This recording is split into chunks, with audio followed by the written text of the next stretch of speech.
Olá, meus amigos, minhas amigas, sou o professor Luiz Antônio Carvalho. Vamos na nossa reta final do nosso estatuto no nosso querido estado do Pará, Lei 5.810, e agora a gente vai falar do inquérito, né? Antes de nós falarmos diretamente do inquérito, eu quero passar para vocês alguns dispositivos constitucionais e algumas súmulas importantíssimas referente ao processo administrativo disciplinar, tudo bem?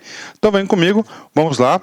Então é o seguinte, o processo administrativo disciplinar, não só do estado do Pará, mas da União, de todos os demais estados e também dos municípios, deverão atender esses preceitos, né? Primeiro, né? Deixa eu colocar aqui, deixa eu apagar aqui, né? Apagar aqui o quadrozinho, né? Vem comigo. Então, primeiro, Constituição Federal, né? Artigo 5º, inciso 54, né? Ninguém será privado da liberdade ou dos seus bens sem o devido processo legal. Ou seja, então mesmo sendo um processo administrativo, né? O processo administrativo deverá ter o rito do devido processo legal.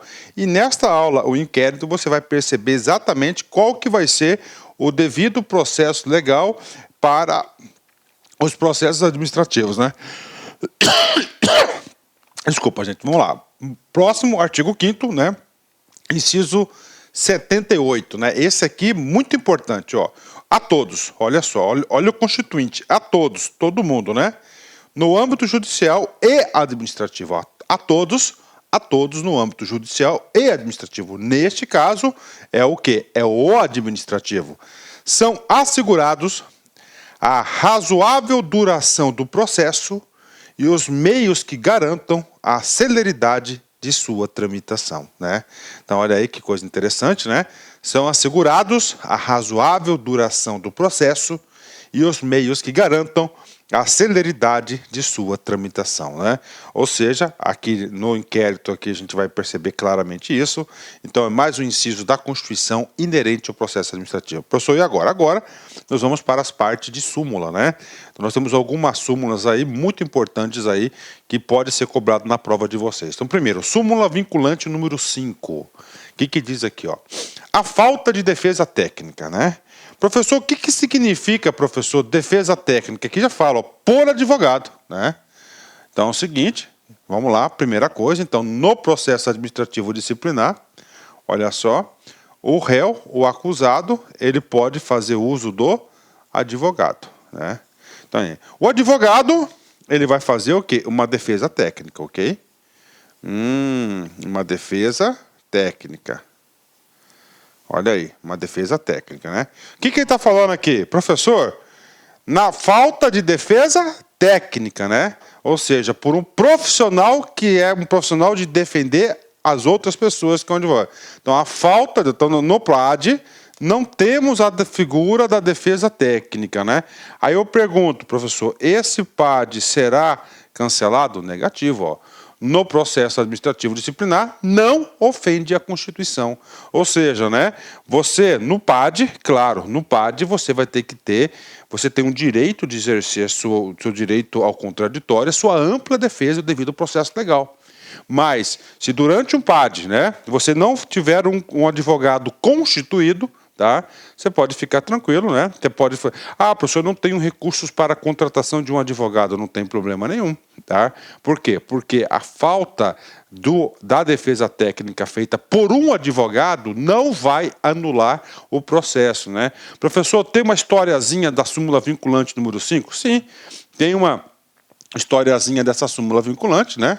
Acontece, né, que nós tivemos aí vários processos chegaram ao Supremo Tribunal Federal, né, dizendo o seguinte, que o cara ele recebeu a penalidade de demissão a bem do serviço público, aquela carimbaço lá, né, a demissão a bem do serviço público, e quando ele falou porque alegando o seguinte, eu quero solicitando que a anulação do processo porque eu não pude, né, exercer o meu direito constitucional de ampla defesa, direito contraditório, garantido a mim um advogado, ou seja, uma defesa técnica do processo, né? Então tá aí para vocês. Aí o Supremo falou, opa, para aí, né? E o que acontece, né? Era o golpinho que os caras queriam dar, né? Os caras foram lá, aprontaram, né? E, cara, que acontece? Aí o Supremo falou, não, negativo, olha só. Então aqui a falta de defesa técnica não ofende a Constituição. Agora, eu já vi cair em concurso, né? A falta de defesa, né? Agora sim, né? A falta de defesa, olha aí. Na falta de defesa, este sim, tá? Vai ofender a Constituição.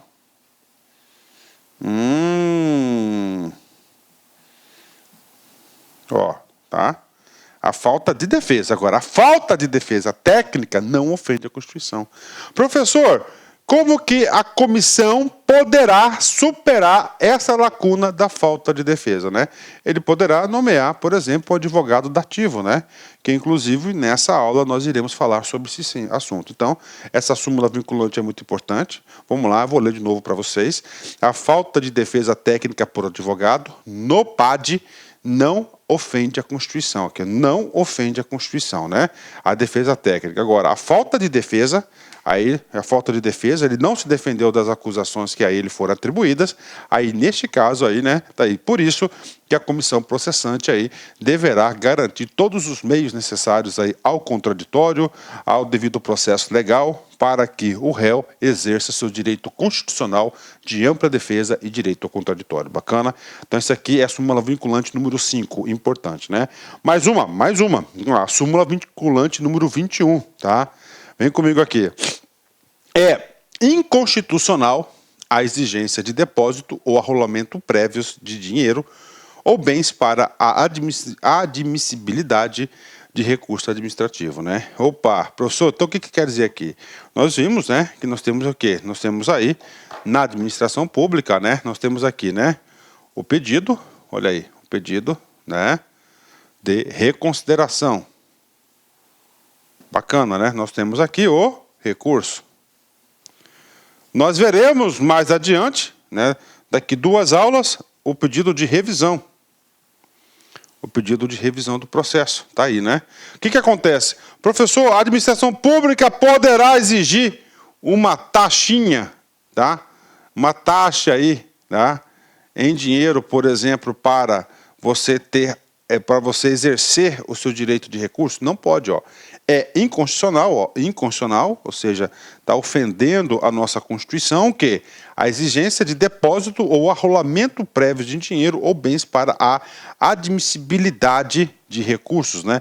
Então, na esfera administrativa, atenção, na esfera administrativa, não é possível, né, o arrolamento, a cobrança de qualquer valor, qualquer numerário aí para a admissibilidade do recurso. Bacana. Agora, no judiciário, com certeza, né?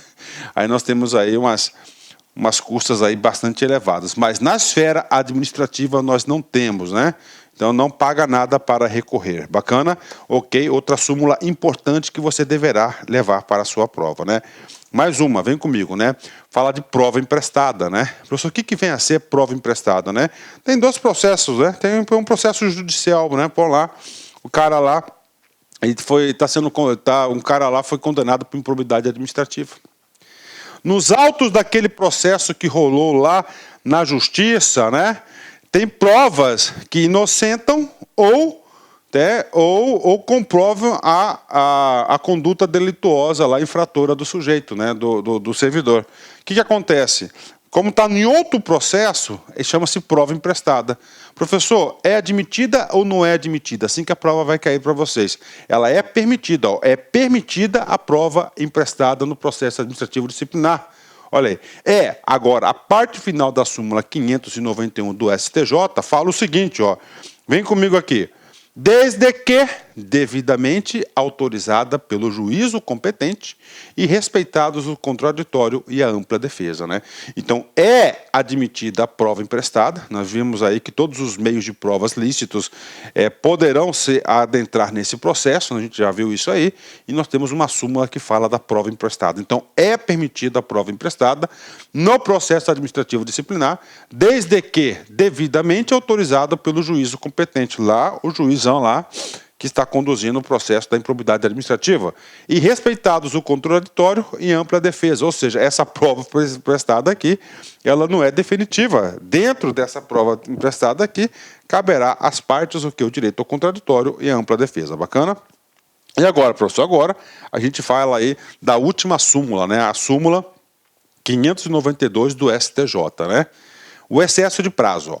O excesso de prazo para a conclusão do processo administrativo disciplinar só causa nulidade se houver demonstração de prejuízo à defesa, né? Só causa nulidade. E aí, professor, isso aqui é um ponto importante. Nós vimos, né, que o PAD, atenção, tem um prazo de 60 dias. Bacana. Dentro de 60 dias, se a comissão aí chegar no relatório, bacana, né? Aí o que acontece aqui? Dos 60 dias, ele pode prorrogar, justificando a sua necessidade, ou seja, por mais 60 dias, né? Essa prorrogação aqui é normal, tá? O cara, claro que a autoridade vai conceder, né? Então, nós temos aqui 120 dias. E aí, professor? E aí, o seguinte, que eu já vi, tá? Com esses 2 zoinhos que Deus me deu aqui, 2 zoinhos aí que Deus me deu, PAD, que demorou, tá? Por exemplo, aqui, mais 2 anos aqui, cara, né? 720 dias. Professor, mas era 120, e aí? Aí é o seguinte, este prazo que a comissão tem para decidir, tá? Ele é considerado, no mundo do direito, tá? Como fosse sendo um prazo próprio, tá? Nós temos prazo próprio, aliás, um prazo considerado impróprio, né? Um prazo impróprio, e temos o prazo impróprio e nós temos o prazo próprio. Por exemplo, quando você entra na justiça, né? E você tem uma decisão desfavorável, você pode apelar, por exemplo, né? A apelação, 15 dias, né? Então, esse é um prazo próprio que você tem. Você tem um prazo próprio, né? Significa dizer o seguinte, né? Se você não exercer esse prazo se você não exercer esse direito dentro do prazo, né? Você perde o direito de apelar da sentença, por exemplo. Isso é um prazo próprio a nós. O que é um prazo impróprio, né? O prazo impróprio é quando o juiz tem um prazo para decidir, tá? Ele tem um prazo, chega no final do prazo, ele não decidiu. E aí, professor? Aí não acontece nada. É exatamente aqui. Então, o prazo, né? O prazo aqui da conclusão é um prazo considerado impróprio, tá? Então, ele é um prazo considerado impróprio, né? Aí. Ou seja, ele não vai, mesmo que sendo 720 dias, ele não vai ocorrer a nulidade do processo. Não vai. Então, nós temos aí o prazo, tá? Eu acho isso um pecado capital, tá? Isso faz as coisas, isso gera muita sensação de impunidade, né? Que esses PAD demoram demais, né? Então, ele fica prorrogando, tá? Então, tá aí. Então, isso aqui é coisa... Então, é o seguinte, então tem 120 dias, mas lembre-se que esse prazo é um prazo considerado um prazo impróprio, tudo bem? Bacana? Fechou aí. Professor, tem mais? Tem mais aí, né? Agora tem a parte final. Ó, o excesso de prazo para a conclusão do processo administrativo disciplinar só causa nulidade se houver demonstração de prejuízo à defesa. Aí. Só causa nulidade se houver demonstração de prejuízo à defesa. Tá? Agora, o seguinte, professor, quando que esse excesso de prazo, professor, vai causar prejuízo à defesa? Né? Agora eu vou explicar essa parte final aqui, tá? Eu vou colocar aqui a palavrinha Detran, tá? Vou colocar aqui a palavrinha Detran, MT. Porque foi um caso concreto que o sujeito utilizou aqui, tá? Essa súmula aqui do STJ 592. O que acontece, né? Nós vimos no estatuto que quando o cara estiver respondendo o processo, ele não poderá pedir exoneração. Bingo, bacana, a gente já sabe disso, né? Tá aí. O que acontece com o sujeito, né? O cara ele foi aprovado em outro concurso, isso foi um caso real que aconteceu, tá? Ele tinha sido aprovado no concurso, bacana, bingo, 10, né? Foi aprovado no concurso, né? E aí, estava aguardando ser chamado. Neste tempo do aguardo a ser chamado, ele foi responder um PAD. Ok, né? Foi responder um PAD. E aí o seguinte, né? Passados aí um ano desse bendito processo do PAD, não chegou-se à conclusão. Ele estava lá e não podia pedir exoneração. Quando bateu um ano, ele foi convocado no concurso que ele tinha sido aprovado. Ele tinha sido convocado no concurso aprovado. O concurso que ele tinha sido aprovado era uma situação que não cabe a acumulação legal de cargo. Então ele estava vinculado no Detran, ele tinha que sair do Detran, tinha que pedir exoneração do Detran para poder assumir um outro cargo, né? Só que ele não podia sair do outro porque tinha um bendito PAD, o bendito PAD não chegava à conclusão. E aí, professor, o que aconteceu com o sujeito, né? O cara entrou no Justiça, né? Alegando exatamente isso aqui, que esse excesso de prazo estava trazendo prejuízo à defesa dele, e o juizão lá sabiamente deferiu. Então aí, nesse caso aí, né? Tá bacana? Então aí deferiu. Por quê? Porque a administração pública tem que ser célere, né? Tem que andar, né? Tem que andar, né? Tem que ser mais profissional nesse sentido. Então, professor, agora a gente fez essa aula de súmula aqui, muito importante essas súmulas aqui para o nosso entendimento aqui. Bacana, fechamos aqui nosso entendimento das súmulas. Agora nós vamos entrar nos nossos artiguinhos, ok? Vamos lá. Inquérito policial, do inquérito, né? Professor, do inquérito, eu já vi essa palavra antes. Sim, nós já vimos essa palavra antes, né? A gente viu no processo administrativo que nós temos 3 fases, né? Nós temos a fase da instauração, já estudamos aí da instauração, de 3 pessoas, portaria, bababá, sendo o presidente, depois ele escolhe lá os secretários, os membros, ok. Nós vimos da instauração. Agora é a segunda fase do PAD. A segunda fase do PAD é o inquérito. Então aqui nós iremos fazer o quê? Nós iremos constituir provas. Como é que você constitui provas? Você vai ouvir todas as testemunhas, acusação, defesa. A acusação vai ser da comissão, tá? A defesa, perícias, caso seja necessário. Depois a gente vai ouvir o acusado, depois do acusado vai ter a indiciação do acusado, depois da indiciação do acusado ele vai ter um prazo para fazer a sua defesa prévia, que é a famosa alegações finais, e no final ele vai fazer o relatório. Então, o inquérito, essa fase do inquérito aqui, ele vai terminar com a edição de um documento chamado relatório conclusivo da comissão, daquela comissão que foi instaurada. Depois, este relatório ele vai ser remetido para quem julga. Interessante. Quem julga não vai ser quem faz parte da comissão. Quem julga vai ser quem constituiu a comissão, né? Então, a autoridade competente vai julgar o relatório. Então, é outro. O julgamento vai ser assunto da nossa próxima aula. Agora a gente vai falar do inquérito. Como é que vai ocorrer a formatação desse relatório, né? O inquérito administrativo obedecerá ao princípio do contraditório, assegurada ao acusado ampla defesa com a utilização dos meios de recursos admitidos em direito. Tá aí, né? Inclusive, prova emprestada que a gente viu aí, um documento bacana. Então, tá aí para vocês, né? Então, o inquérito, ele obedecerá ao princípio do contraditório, ok? Assegurado ao acusado ampla defesa, né? Claro, ele vai ter que se defender, todo mundo pode se defender, com a utilização dos meios e recursos admitidos em direito, ok, né? Artigo 210, né? O artigo 210 fala os autos da sindicância, ó. Os autos da sindicância, né? Professor, sindicância, tudo bem, sindicância a gente viu que tem um papel bem específico, ela pode ser investigativa ou ela pode ser punitiva. Para ser punitiva, ela deverá ter como pena máxima até 30 dias de suspensão. Após isso, vai ser o quê? PAD, né? Quando você instaurou um processo de sindicância, quais são as 3 finalidades possíveis que nós temos aí? Os 3 finais possíveis. Primeiro final, previsto o quê? O arquivamento. Não tem procedência o que estão acusando o sujeito, o tal fato não existe. Não é arquivo ou PAD, primeiro. Segundo, né? vamos propor a aplicação de uma suspensão de até 30 dias. Pronto, está lá. Aí já está o quê? Na esfera, na competência, na alçada do quem? Do PAD, da sindicância. E o terceiro e último, não.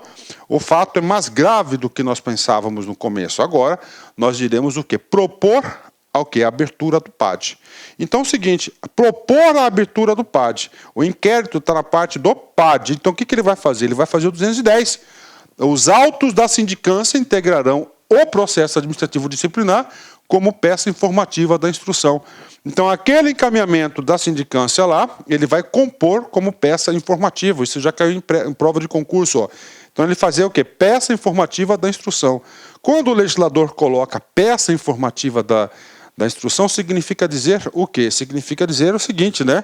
Que o inquérito ele vai ter que ter seu próprio rito, não vai poder já só concluir o que está lá na sindicância. Todo outro processo deverá correr, né? Parágrafo único. Na hipótese de que o relatório da sindicância concluir que a infração está capitulada como ilícito penal, olha, ilícito penal, a autoridade competente encaminhará cópia dos autos ao Ministério Público. Olá, meus amigos, tudo bem? Sou o professor Luiz, desculpa interromper essa sua grande videoaula, mas muitos de vocês estão perguntando, professor, e o PDF dessa aula? Onde que está o PDF dessa aula? Atenção, o PDF dessa aula, a gente pede uma pequena contribuição aqui para a nossa plataforma da Lá Concursos, né? Olha só, atenção, todos os PDFs, não só dessa aula, mas todos os PDFs que eu falo que é do curso do TJ, da playlist da Lá Concurso TJ Pará 2019, né? Mais o Personal Coach. O que é o Personal Coach? É a nossa ferramenta pedagógica, ou seja, você pode assistir também esse vídeo tá, lá na plataforma através do Personal Coach. Personal significa pessoal e coach significa treinador. Você vai ter um treinador pessoal aqui, a gente vai controlar você, a gente vai ranquear, nós vamos acompanhar o seu desempenho. Professor, quanto custa os PDFs e mais o Personal Coach? Apenas R$ 29,90 é o preço aí dessa pequena contribuição desse projeto aí da Lá Concurso, ok? Forte abraço, já, tchau. Independentemente da imediata instauração do processo disciplinar. Então, olha aqui, então a sindicância chegou à conclusão que ele cometeu um crime de corrupção, por exemplo, né? E aí a autoridade competente, quem que é a autoridade competente? A mesma que instaurou a sindicância, ele vai ter dois trabalhos, né? Primeiro trabalho, encaminhar para o Ministério Público, que é o fiscal da lei aí, para fazer a sua denúncia aí, caso se achar assim conveniente. E depois vai instaurar o quê? O PAD, aí, o processo administrativo disciplinar. Bacana? Ok, né? 211, vem comigo aqui, né? Na fase de inquérito, exatamente essa que nós estamos estudando, a comissão promoverá, olha só, a tomada de depoimentos. Depoimentos de quem? Das testemunhas, né? Testemunhas, né? A lei dos testemunhas, né? É o quê? Do acusado, né? Acareações entre as testemunhas, né? Investigações, diligências, ir até o local, tirar fotos, né? Cabíveis, né? Objetivando a coleta de prova, recorrendo, quando necessário, a técnicos e peritos, de modo a permitir a completa elucidação dos fatos. Por isso que é fase de inquérito, né? O inquérito, qual que é o objetivo do inquérito? É exatamente isso, ó. Elucidação dos fatos que foram ali relatados ali da conduta de um servidor, por exemplo, né? Como é que ele vai elucidar? Ele vai através de depoimentos, acariações, investigações, tá? Coleta de provas, peritos e assim por diante. Então isso aqui é a essência da palavra inquérito, né? 212, vem comigo aqui. É assegurado ao servidor o direito de acompanhar o processo, pessoalmente ou por intermédio de um procurador, arrolar e reinquirir testemunha, tá? Produzir provas e contraprovas e formular quesitos quando se tratar de prova pericial, né? Ou seja, o 212, né, é um exemplo do exercício da ampla defesa que tem o acusado. Vem comigo, tá? Então tem o direito de quê? De acompanhar o processo. Pessoalmente, olha aí, acompanhar o processo, né? Vamos falar disso aqui. Professor, então tem uma testemunha lá, né? Tem uma testemunha, ele pode presenciar, tá? Ele pode presenciar o testemunho da testemunha? Claro que pode, né? Pode, né? Claro que pode, eu vi muito isso, né? Ok. Ele pode acompanhar pessoalmente, tá? Ou por intermédio de procurador. Esse procurador aqui está se referindo ao advogado, a defesa técnica, que é a pessoa mais indicada, inclusive, né? Ele pode arrolar o que? Testemunhas, né? Reinquirir. O que é reinquirir? A gente vai falar mais para frente, mas eu vou explicar para vocês. Então nós temos lá o que? É a testemunha de acusação, tá? Ou de outra pessoa que está sendo acusada junto com ele, né? O que acontece? O advogado ele pode reinquirir, ou seja, fazer perguntas para outras testemunhas, né? Aí, ó, testemunhas, né?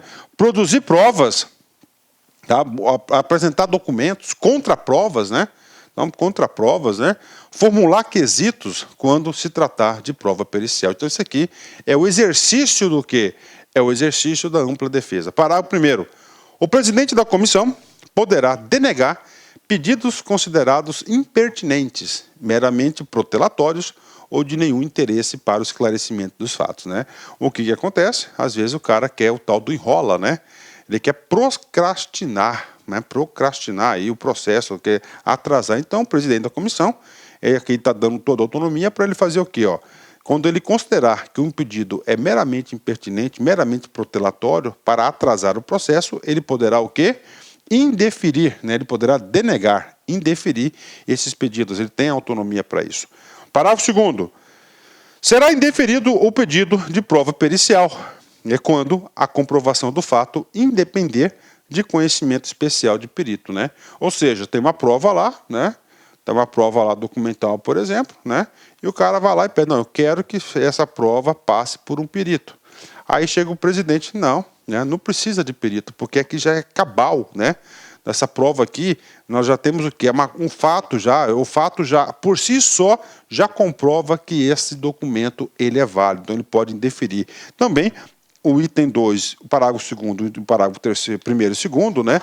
Ele visa o quê? Ele visa frear um pouco aqui o artigo 212. O artigo 212 é da ampla defesa, né? Tudo bem, você vai ter ampla defesa, mas o seguinte, né? Você não poderá atrasar o processo desnecessariamente. Por que você vai pedir uma perícia? Porque não precisa, né? Já está claro, é uma situação aí que todo mundo concorda, então vou indeferir e, claro, a parte de 5, ele vai pedir dos protelatórios, o cara quer enrolar o processo, né? Então tá, ele quer tempo, ele quer ganhar tempo, né? Mas não adianta, cara. Bateu lá, pode ter certeza, mais cedo ou mais tarde vai ter o relatório, pode ter certeza disso. 213, tá? As testemunhas serão intimadas a depor mediante mandato expedido pelo presidente da comissão, devendo a segunda via com o ciente do intimado a ser anexado dos autos. Ou seja, todas as testemunhas, né? Todas as testemunhas, 213 diz isso, diz o seguinte, que deverá ser o quê? Intimadas pessoalmente, né? Com a segunda via, ele vai fazer parte dos autos lá do processo. É como se fosse um processo judicial mesmo, né? Bacana, ok, né? Então aí, parágrafo único é uma situação específica para quem já é servidor público, né? Para quem já é servidor público. Se a testemunha for servidor público, tá?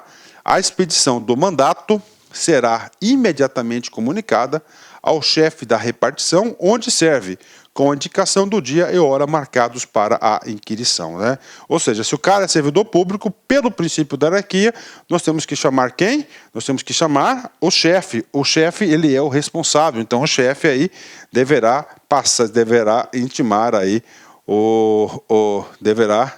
deverá intimar aí a testemunha. Bacana? Então tá aí para vocês, né? Professor, 214, né? Vem comigo aqui. O 214, ele fala como é que será o depoimento das testemunhas, né?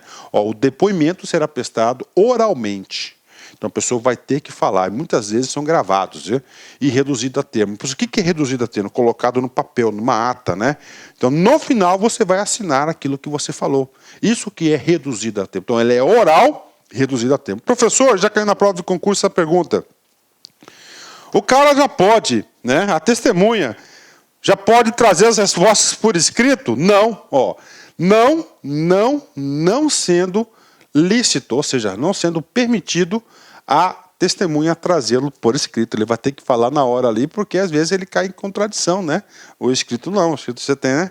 Vamos lá, parágrafo primeiro. As testemunhas serão inquiridas separadamente, uma após outra, né? Separadamente. Bacana, né? Parágrafo segundo. Na hipótese de depoimentos contraditórios ou que se infirmem proceder-se-á a cariação entre os depoentes. Então, se tem que constar testemunhas contraditórias, vamos fazer o que? A cariação entre elas, né? Bacana? Então, tá aí para vocês. O 214, ele fala como será o testemunho. Então, será oral, reduzido a termo, né? Não pode ser por escrito, né? 215, né? Aí é o seguinte, agora, professor, o que diz o artigo 215? O artigo 215 diz o seguinte, nós vamos ter que ouvir agora o acusado, né? E o 215 aqui é muito sábio, que ele fala o seguinte, ó, quando que o acusado será ouvido, né? Olha aí, ó, concluída a inquirição das testemunhas, ó, concluída a inquirição das testemunhas, tanto da comissão, né, quanto de defesa. Aí no final, isso cai em prova, no final vai ser ouvido o quê? O acusado, olha aí. O acusado. A comissão promoverá o interrogatório do acusado. Então, o acusado vai falar depois das testemunhas, né? Observados os procedimentos previstos no artigo 213. O artigo 213 diz da intimação. Ele tem que ter o acusado vai ter que ser intimado pessoalmente, a segunda via tem que ser apensado no processo. E 214. O 214, com o testemunho dele será o quê? Oral, depois redigido a termo, e não poderá fazer o testemunho dele por escrito, né? Tudo bem? Bacana? Fechamos aí o 215, o caput. Parágrafo 1º. No caso de mais de um acusado, cada um deles será ouvido separadamente, e sempre que divergirem em suas declarações sobre os fatos ou circunstâncias, será promovida a cariação entre eles, né? Então serão ouvidos separadamente. Se houver contradição, claro, aqui é o inquérito, é a elucidação dos fatos para a comissão, fazer seu relatório, serão o quê? Ouvidos separadamente ou vai ter a cariação, né? E aí, professor, vou dar uma opinião pessoal minha aí. Tá? Eu já, infelizmente, eu já militei aí nessa área aí, uma época que eu não tenho um pingo de saudade na minha vida, né? Que é muito chato, é muito constrangedor, eu não tenho vocação para isso, mas isso pelo menos me subsidiou para dar uma aula para vocês nesse assunto, né? Cara, quando tem mais de um acusado, é um acusando o outro. Foi você, não foi eu, você me induziu o erro, não sei o quê, você que provocou, negativo, isso não procede. Papo sério, professor. Quando chega aqui, aquela amizade longa do sujeito, né? Aquela amizade longa, rapaz, cada um quer salvar o seu, né? Experiência, ó, na pele, cara, na pele, né? Parágrafo 2º. O procurador do acusado, ou seja, o advogado do acusado, poderá assistir ao interrogatório, claro, né? Bem como a inquirição das testemunhas, ou seja, ele pode fazer perguntas às testemunhas, né? Sendo vedado interferir nas perguntas e respostas, né? Não pode interferir nas perguntas e respostas, né? Não pode fazer isso, né? Ok, né? Tem que deixar a testemunha livre, lá não pode influenciar a testemunha. Aí é o papel do presidente da comissão manter essa postura de neutralidade, facultando-se-lhe, né? Porém, requiri-las por intermédio do presidente da comissão. Ele pode o quê? Requerir, perguntar novamente, mas claro, por intermédio do presidente da comissão, que é ele que faz a pergunta lá para as testemunhas, o acusado, enfim, tudo, né? Bacana? Então, o advogado faz parte de tudo aí. Bacana, fechamos aqui, né? 216, vem comigo aqui, né? Aqui é o quê? Incidente de insanidade, né? Então, artigo 216, incidente de insanidade. Como assim, professor? No decorrer do processo, o cara tá lá, tá de boa, tá trabalhando lá, tá lá. Aí o cara dá uma de louquinho, né? Ele não pode responder por si, porque ele não está com o seu juízo de valor. Ok. Aí o que acontece? Aí vai, claro, que no 216, o que vai fazer a comissão? Quando houver dúvida sobre a sanidade mental do acusado, né, a comissão proporá à autoridade competente que ele seja submetido a exame por junta médica oficial, do qual participe pelo menos um médico psiquiatra, né? O incidente de sanidade mental será processado em auto apartado e apenso ao processo principal após a expedição do laudo pericial. Ou seja, né, o cara deu uma de louquinho para o processo, negativo. O parágrafo único é muito importante. O que diz aqui a legislação? Olha, deu uma de louquinho, vamos lá, junta médica oficial, 3 médicos, sendo pelo menos um psiquiatra. Bacana. Aí vai gerar um laudo. Então, do louquinho, o incidente de sanidade vai gerar um outro processo apartado, separado do PAD, claro que vão caminhar apensados juntos, né? Apensado, né? Os dois, né? Mais um para verificação da sua sanidade e outro do PAD. Eles vão estar caminhando aí juntamente, né? Ok? Tudo bem? Vamos lá, 217, né? Pronto, né? E aí, professor, agora, vem comigo aqui, né? Só para vocês entenderem o processo. Então foi feito lá a portaria, tá o presidente, secretário. Começou a parte de produção de provas do inquérito, que já estudamos nessa aula. ouviu todo mundo, ouviu o acusado, né?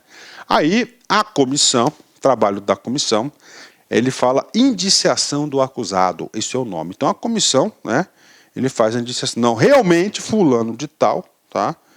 Ele infringiu esse artigo, inciso da lei 5.810 ou outras leis específicas, ok?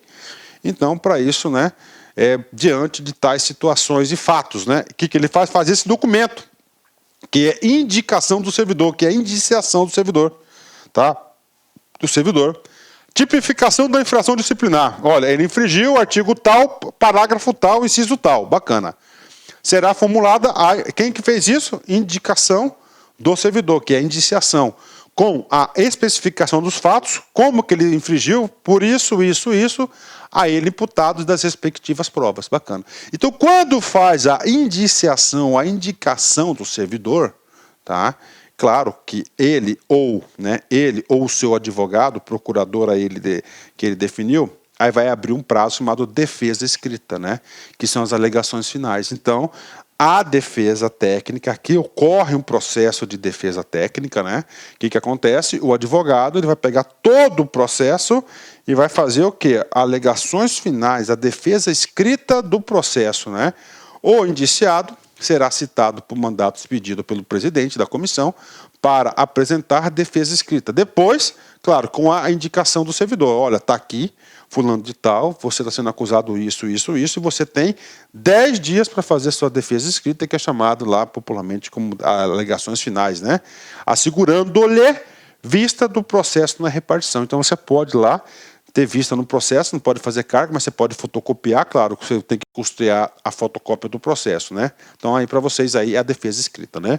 Havendo 2 ou mais indiciados, o prazo será comum de 20 dias. Então, sendo mais de 2 aí, né? Você havendo 2 ou mais indiciados, 20 dias aí para fazer a defesa técnica ao advogado. Bacana? Então, aqui, vem comigo, né? Parágrafo 3º, muito importante esse artigo aqui, o artigo 217. O prazo de defesa poderá ser prorrogado em dobro para diligências reputadas indispensáveis, né? Então, gente, pode de 10, pode ser para 20, caso a parte lá necessite de uma diligência, né? Alguma coisa lá importante e fundamental para provar, no caso aqui, a inocência do cara, né? No caso de recusa, né? Olha aí, no caso do recusa, do indiciado, a apor ciente na cópia de citação. Como assim apor ciente, né? Então, lá no 213, né, nós vimos que a indicação ela é pessoal, não é isso? É pessoal. A primeira via fica com o acusado e a segunda via fica no processo, no PAD, não é isso? Então, ele vai pôr ciente aqui. Ou seja, ele está recebendo aquela documentação de indiciação do acusado, né? Uma indicação formal que ele cometeu determinado delito administrativo, né? Ele está o quê? Recusando assinar esse cara aqui. E aí, vamos lá. O prazo para a defesa contar-se-á da data declarada em termo próprio. Então, o membro da comissão, vai fazer um termo de entrega, né? Olha, ele se recusou a entregar, né? Pelo membro da comissão, né? Que fez a citação e vai ter 2 testemunhas. Pronto. Ele vai ser considerado citado e abre prazo de 10 dias por sujeito fazer isso. Ah, prof, e aí, né? Cara, direito é assim. Rapaz, direito tenta aí pegar todas as brechas aí para que os espertos aí não tirem proveito aí das lacunas da lei, né? Mesmo assim, os caras acham lacuna na lei, né? Bacana? Então, a citação, vamos lá. 218, vem comigo aqui. O indiciado que mudar de residência fica obrigado a comunicar à comissão o local onde poderá ser encontrado. Bacana, cadastro atualizado. 219, vem comigo aqui, citação por edital, né?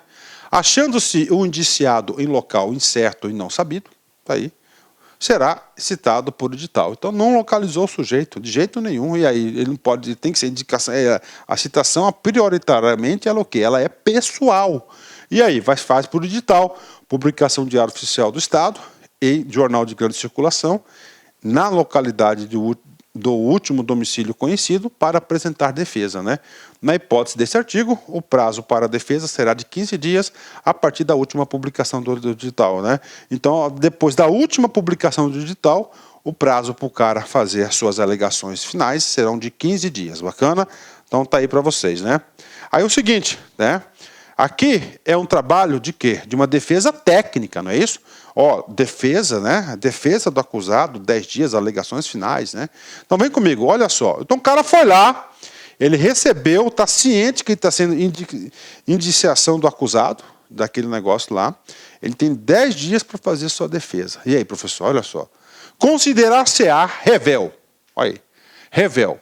O indiciado que regularmente citado, olha, ele foi citado por tal, né, ou por testemunho, ou pessoalmente, não apresentar a defesa no prazo legal, que a gente já viu o prazo lá legal.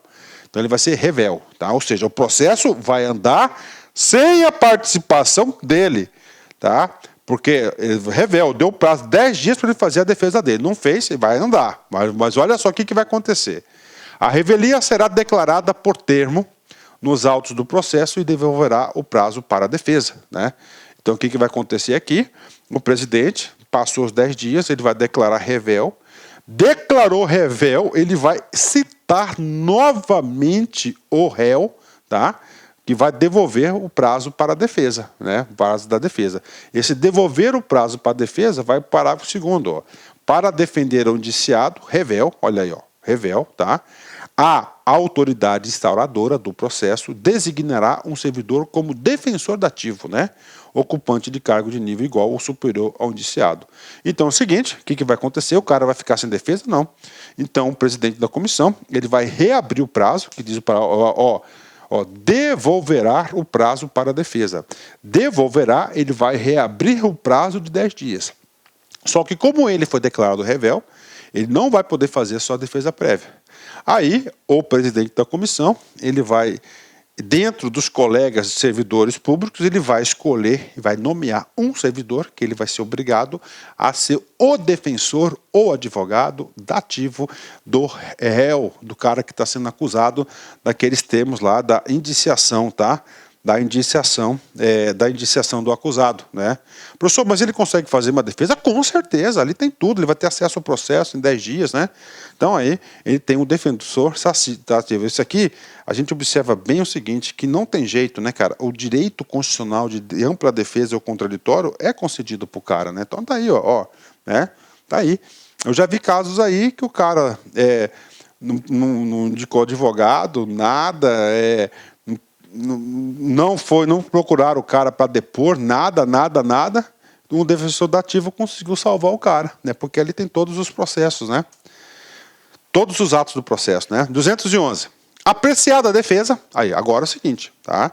Outra fase. Então, passou aí a indiciação do acusado, bingo, né? Fez a defesa prévia, e agora é o trabalho da comissão. Para fechar com chave de ouro, o inquérito. O que ele vai fazer? A fase de inquérito, ela vai terminar, vai desaguar no documento chamado relatório. E esse relatório a gente fala aqui no 211. Apreciada a defesa, ou seja, ele vai analisar a defesa do acusado. A comissão elaborará relatório minucioso em que resumirá as peças principais dos autos e mencionará as provas às quais se baseou para formar sua convicção. Então não é um relatório minucioso com as provas. Esse relatório ele será conclusivo, isso já caiu em prova. O relatório será sempre conclusivo quanto à inocência ou à responsabilidade do servidor. Professor, conclusivo, existe meia-culpa? Não. Ou ele vai ser inocentado das acusações que lhe foram feitas, ou ele será responsável por aquilo. Tá? Vai ser responsável. Quando ele for responsável, pelo entendimento da comissão, não, ele realmente tem culpa no cartório, passa para o parágrafo 2º. Então vai ter que cumprir o parágrafo 2º. O que diz o parágrafo 2º? Reconhecida a responsabilidade do servidor, a comissão indicará o disposto legal ou regulamentar transgredido, bem como as circunstâncias agravantes e atenuantes. Então, no relatório, ele vai colocar tudo, né, o que vai atenuar, agravar a sua penalidade. Bacana, ele fecha o relatório. tá? Desse relatório, tá? E aí, do relatório, ele vai para o julgamento. Quem que vai julgar? A autoridade competente que instituiu a comissão, né? Vem comigo, o processo disciplinar com o relatório da comissão será remetido à autoridade que determinou a sua instauração para julgamento. Então, nesse momento aqui, quando ele caminha o relatório, o trabalho da comissão se encerrou. Não existe mais inquérito. Agora vai ser o quê? Vai ser agora a atribuição de quem? Da autoridade julgar. O julgamento não se dá no PAD, o julgamento se dará na autoridade competente, que a gente vai falar tudo sobre julgamento na próxima aula, se Deus quiser. Bacana? Então aí, finalizamos essa magnífica aula aí do inquérito, né? Vem comigo. Vai por mim. Vai por mim. São poucos que se importam com os outros, né? São poucos que se importam. Os outros são só curiosos, exatamente, né, cara? São poucos que importam com você, gente. O restante só quer saber da sua vida. Ou seja, os restantes são o quê? Apenas curiosos, né? E eu mesmo detesto curioso. Pessoal, forte abraço, fique com Deus. Tchau. Olá, meus amigos, minhas amigas. Sou o professor Luiz Antônio Carvalho. Quero agradecer você que ficou no final da nossa videoaula e dar 3 recados para vocês aí da Lá Concurso, né? O primeiro é o seguinte, o PDF e mais o Personal Coach, que é a nossa grande ferramenta pedagógica para acompanhar e potencializar, acelerar seus estudos por apenas R$ 29,90. Esse é o PDF mais a metodologia, ou seja, você vai assistir os vídeos, os mesmos vídeos, mas aonde? Na nossa plataforma no YouTube, a nossa plataforma do site, ok? Por R$ 29,90. E também, lembrando para vocês que nós estamos preparando uma ultra revisão de véspera de no mínimo 20 horas, tá? Eu coloco no mínimo porque eu tenho certeza que nós iremos aí ultrapassar, né? Essa carga horária de 20 horas do conteúdo focado para o TJ Pará. Essa revisão é 100% baseada em exercício da banca do CESP, né? Que a gente já começou os preparativos dessa nossa super revisão. Começará a ser disponibilizado esse conteúdo a partir do dia 6 de janeiro. E essa super revisão é pay-per-view, tem que ser no site da LAC, por apenas R$ 39,90. E se você quer mandar um recado, conversar com o professor Luiz Antônio, faço um chamamento para vocês que nós temos um programa semanal chamado Concurseiros, que a gente transmite ao vivo, sempre às 19 horas, horário de São Paulo, e o primeiro programa, o programa de estreia, dia 30/10, estarei aqui com vocês. Bacana? Então, forte abraço com vocês e até a próxima aula, se Deus quiser. Tchau, tchau. Fui! Clique lá.